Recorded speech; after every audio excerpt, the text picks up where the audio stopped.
Hello, welcome to Wild Storytelling, a set of 6 creative writing workshops funded and supported by the Mid-Ulster Council. My name is Anthony J Quinn and I'm the author of 9 novels, most of which are set in the Ulster landscape.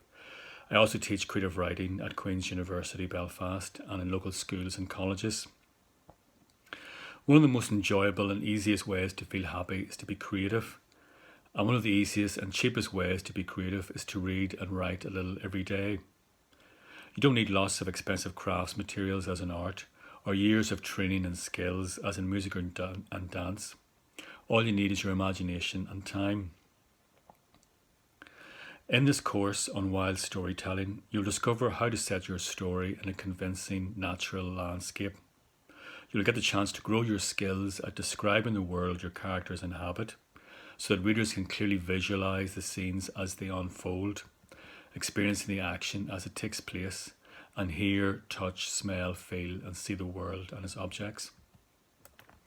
You'll also learn how to use your powers of description to create suspense and drive your story forwards. Every story has to take place somewhere, and the setting and landscape are essential ingredients. A story set on a remote island is sure to develop differently from one set in inner city Belfast. In many stories, the landscape and setting are so important that it becomes a character. Over these 6 workshops, we're going to focus on writing about what we know, and the landscape we will be developing over the workshops is one which we already know very well. This will help us convey the setting convincingly to our readers. The more details that we know about the setting, the more real it will feel to the reader. In the first creative writing exercise, we're going to create a story map of a place we know very well. The earliest maps we used as human beings were stories describing landscapes and the events that took place in them. These types of maps were part of the oral history of folk tales, learned, developed and passed down from one generation to the next.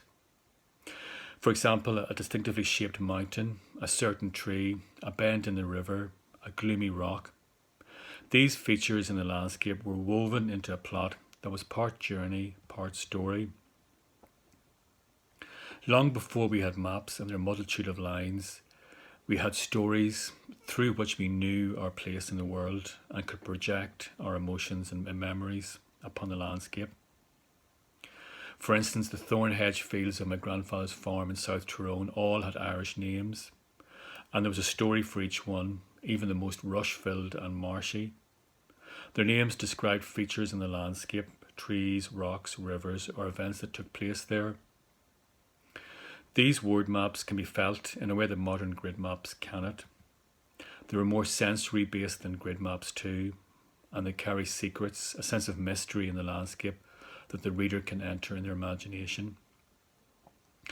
So think of gathering a portfolio of these word maps, describing your favourite landscapes.